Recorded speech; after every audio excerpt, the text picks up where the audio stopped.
కాదమ్మా, ఇప్పుడు ఏమీ చేయకమునిపై ఏం చేస్తున్నారు? I'm asking. ఏమీ చేయకపోయినా నువ్వు దబాయిస్తున్నావు. ఒక రాజకీయ నాయకుడు నువ్వే లాగేసి నువ్వే పోతూ నీకు పర్మిషన్ లేదు, నువ్వు ఇవ్వలేదు. ఇవ్వకపోతే మార్గం ఏంటి? నీకు ఇచ్చింది 10 వెహికల్స్ ఎన్నో ఇచ్చారు, 4-5 ఇచ్చారు కాన్వాయ్. 3 వెహికల్స్ 100 మంది వరకు మీరు అడిగి పోవచ్చు అన్నారు. వెళ్ళొచ్చు కదా. అంత మునిపే కొన్ని సంఘటనలు జరిగాయి కదా. కాబట్టి ఇది నేనేమంటానంటే, ఒక పద్ధతి లేకుండా చట్టాన్ని ఉల్లంఘించే వాళ్ళని ఏమనాలి? ఇప్పుడు నేను పోయినప్పుడు విశాఖపట్నం నిలిపేశారు, నేను నిలిచాను. నేను పోలేదే, నేను దౌర్జన్యం చేయలేదే. తిరుపతిలో నిలిపేశారు ఎయిర్పోర్ట్లో, నేను పోలేదే. తిరుపతి దేనికి పోతాను? చిత్తూరులో నామినేషన్ వేయడానికి మీరు అబ్జెక్ట్ చేస్తాను, నేను పోతానంటే పోనలేదు. నిన్ను ఎక్కడ ఆపేవా? సంవత్సరం నుంచి ఆపలా కదా. కానీ నువ్వు ఎక్కడ పోతే గొడవ చేస్తే ఎట్లా? అంటే నువ్వు గొడవ చేసి ఈ ప్రభుత్వం పనికిరాని ప్రభుత్వాన్ని ఎస్టాబ్లిష్ చేస్తావా?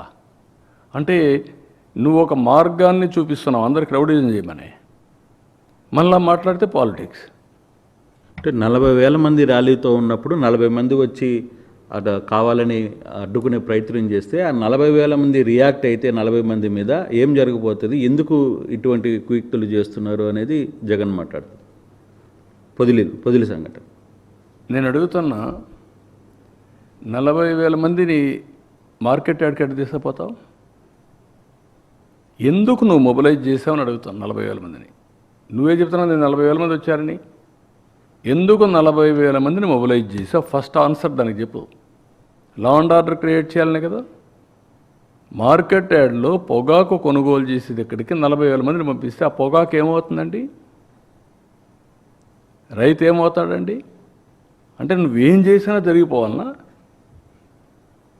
ఆర్గ్యుమెంట్కి కూడా జస్టిఫికేషన్ ఉండాలా, కనీసం ఇంగిత జ్ఞానం ఉండాలి. నేను ఎప్పుడూ మహాడకూడదు అనుకుని, ఇప్పుడు నేను మహాడకపోతే ఏమవుతుందంటే ప్రజలు కూడా అర్థం కాదు ఇవన్నీ. I have to educate them. Educate చేయకపోతే ఇవన్నీ కూడా బుల్డోజ్ చేయాలనో, బెదిరించాలనో, బ్లాక్మెయిల్ చేయాలని చేస్తే మాత్రం కరెక్ట్ కాదు ఎవరైనా సరే. Law and order is the top priority for any government, and also law and order is the priority of a civilised society. Civilised సొసైటీలో లా అండ్ ఆర్డర్ కానీ లేకుండా ఏ అమ్మాయినంటే అమ్మాయిని లిస్ట్ ప్రకారం మొలాస్ట్ చేసి మాట్లాడితే మీకు వల్ల మొన్న చూశారు నా కాన్స్టిట్యున్సీ. సిగ్గుపడుతున్నా. ఏం చేయాలి ఆ కుటుంబాన్ని? ఎట్లా ట్రీట్ చేయాలి చెప్పండి? డబ్బులు ఇవ్వలేదు, డబ్బులు ఇవ్వకపోతే చెట్టుగా వేసి కట్టేసి కొడతారండి మీరు? ఇలాంటి వాళ్ళు చూసి వాళ్ళు స్పిరిట్ తీసుకున్నారు, స్ఫూర్తి. Kuppam constituency never there was a problem. నిన్న మళ్ళా ఇంకొక కేసు, ఒక ముస్లిం ఇద్దరు కొట్టుకున్నారు, ఇద్దరు YSR Congress. They are becoming a పెద్ద సమస్య అవుతున్నారు సొసైటీకి. రాజకీయ సమస్య, సొసైటీకి ఒక సమస్య. వాళ్ళకేంటి హిస్టరిక్గా తయారైపోయారు. ఏం చేసినా జరిగిపోతున్న పరిస్థితికి వచ్చారు. ఈ మధ్యకాలంలో అమ్మాయిలపైన దాడులు చేయడం అన్నింటిలో వీళ్ళు ఉన్నారు. ఏమనాలి వెళ్ళి మాట్లాడితే రాజకీయం. సార్, నిన్న పరామర్శకి వెళ్తే 2 చనిపోయారు. మళ్ళా పరామర్శ అంటూ లేదా మీటింగ్ అంటూ మళ్ళా పర్మిషన్ అడిగితే ఏం చేస్తారు సార్? మీరు రెండున్నాయి. Government is very clear, we want to regulate. ప్రజా చైతన్యం తప్ప వేరే మార్గం లేదు. ప్రజలు ఇలాంటి వాళ్ళ పట్ల అప్రమత్తంగా ఉండకపోతే నష్టం సమాజానికి. ఎవరికి రక్షణ ఉండదు, ఎవరికి లాభం ఉండదు.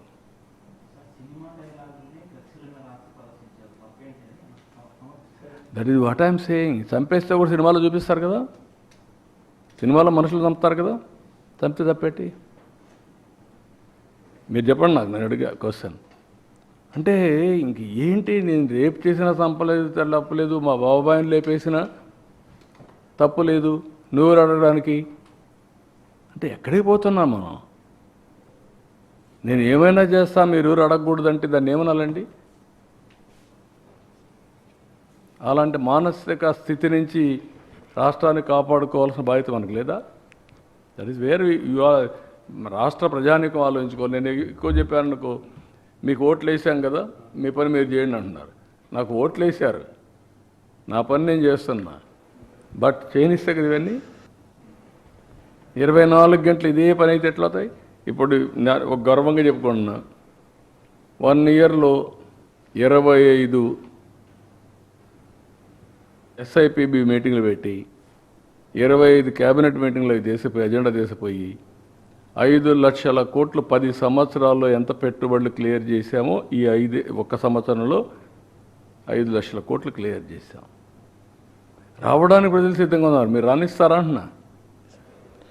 ఇలాంటి జరుగుతూ ఉంటాయి.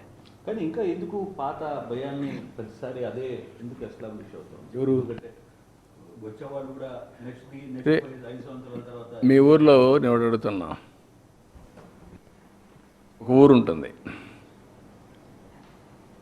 దొంగలు ఉంటారు, ఎక్కడెక్కడో దొంగతనం చేసి వస్తారు. ఆ ఊరు అన్ని ఊర్లో మాట్లాడుకుంటారు. ఆ ఊర్లో అమ్మాయిలు ఇస్తారా? ఆ ఊర్లో పెళ్ళిళ్ళు చేసుకుంటారా? Why? That is the stigma. మనం గుర్తుపెట్టుకోవాలి, రాజకీయాలు రాజకీయంగా చేయాలి, ప్రజాహితం కోసం చేయాలి. అట్లా కాకుండా ఇవన్నీ చేస్తే ఇదే ఉంటుంది.